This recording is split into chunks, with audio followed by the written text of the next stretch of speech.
سلام، ابوالفضل حمیدی هستم. عرض ادب و احترام دارم خدمت شما دوستان و همراهان کانال ذهن موفق. دوستان، امروز در این فایل میخوایم شما رو از نقش احساس در قانون جذب آگاه کنیم که حواستون به احساستون باشه. این فایل خیلی فایل مهمیه، پس حتما تا آخر این فایل با ما همراه باشید. ضمن حمایت از ما ویدیو رو لایک و کانال رو سابسکرایب کنید. دم همتون گرم. حالا بدون معطلی بریم سراغ این فایل. دوستان، یه موضوع مهم در رابطه با احساس رو می‌خوام، موضوعی که بارها البته به شکل‌های مختلف گفتیم ولی امروز تشخیص چالش جالبی رو مطرح کنم. ببینید، فرض کنید یه لیستی داریم که تو این لیست افکار منطبق با خواستمون نوشته شده. مثلا نوشته شده فکر کردن به فراوانی، به اینکه راحت به رابطه مورد علاقه میرسم، فلان فلان فلان. یه طرف یه لیستی هم هست که افکاری که ما رو به خواستمون نمیرسونه لیست شده. ما وقتی افکارمون جزو لیست اول باشه احساسمون خوب میشه، جزو لیست دوم باشه احساسمون بد میشه. بذار راحت تر براتون بگم. ما وقتی که احساسمون خوبه خیالمون راحته. چرا؟ چون افکاری رو در سرمون داریم میچرخونیم که اون افکار ما رو به خواستمون نزدیک و نزدیکتر میکنه. چون ما در نون میدونیم کدوم افکار ما رو به خواستمون نزدیکتر میکنه و کدوم افکار دور میکنه و این رو احساسمون به ما نشون میده. حالا ممکنه ما میگیم من دارم به پول فکر میکنم، پولم میخوام، پس چرا حسم بده؟ چون وقتی ریز شیم روی فکرمون، هرچی خودآگاهیمون بیشتر شه اینا راحت‌تر میتونیم بررسی کنیم. وقتی ریز میشیم میبینی من دارم به پول فکر میکنم ولی به این که چرا انقدر سخت پول در میارم، یا دارم حسرت میخورم چرا قبلا خیلی کارا رو نکردم پول به دست نیاوردم، یا اینکه یه سری آرزوهای مادی تو سرمه ولی ته دلم دارم میگم چرا به اینها نمیرسم. یعنی من به پول فکر نمیکنم، دارم به این فکر میکنم که چرا پول رو ندارم، چرا دارم دیر شروع میکنم، چرا پول انقدر سخت به دست میاد، چرا مثلا اون زمانی که خونه انقدر بود مثلا پول به دست نمیارم برای خونه بخرم و هزاران فکر دیگه.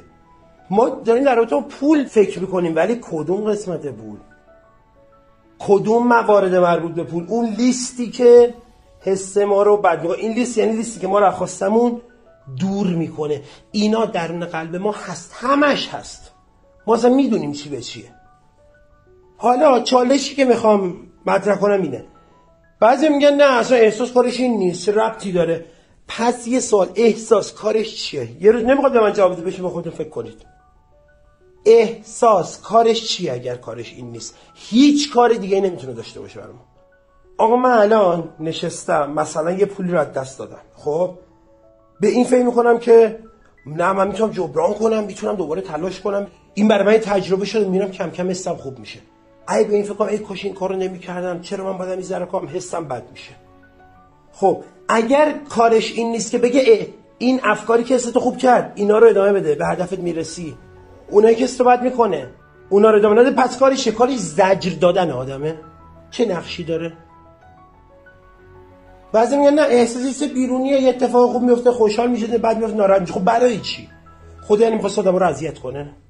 اگر هیچ پیامی برای ما نداشت برای چی این کار رو کرده خدا؟ بیایم این احساس تو بدنمون بررسی کنیم. این چالش گوشه ذهنتون باشه.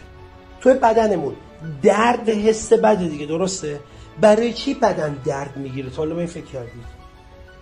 آقا من الان مثلا پام میسوزه یهو، چرا این اتفاق میفته؟ برای اینکه حواسم بره به شاید پامو گذاشتم رو زغال، چون اگر این احساس سوزش نبود یهو میدونم زغال از کف پام رفته، این در پام اومده بیرون، همه رو آب کرده رفته. این درده داره میگه پاتو وردار سری. و اگه درد زیاد باشه، دقت کردید درد یا حس سوزش زیاد باشه آدم ناخودآگاه دستشو میکشه عقب.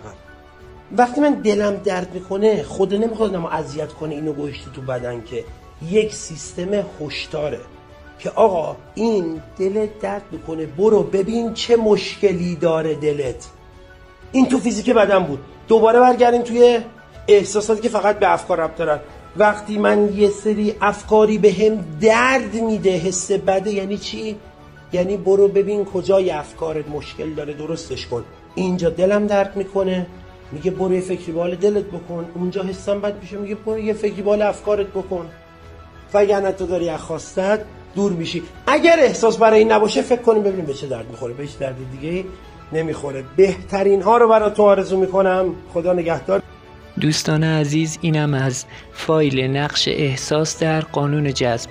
منتظر فایل های بعدی ما باشین. ما از این به بعد هر شب براتون یک آموزش در خصوص قانون جذب داریم که آپلود میکنیم. فقط دوستان ضمن حمایت از ما ویدیوها رو لایک کنید، کانال رو سابسکرایب کنید و هر سوالی هم داشتین در کامنت ها بپرسین، حتما بهتون پاسخ میدیم و در صورت نیاز براتون یک جلسه مشاوره رایگان میذاریم. شما رو به خدای بزرگ میسپارم. بهترین روزها رو براتون آرزو میکنم. ابوالفضل حمیدی. خدا نگهدار.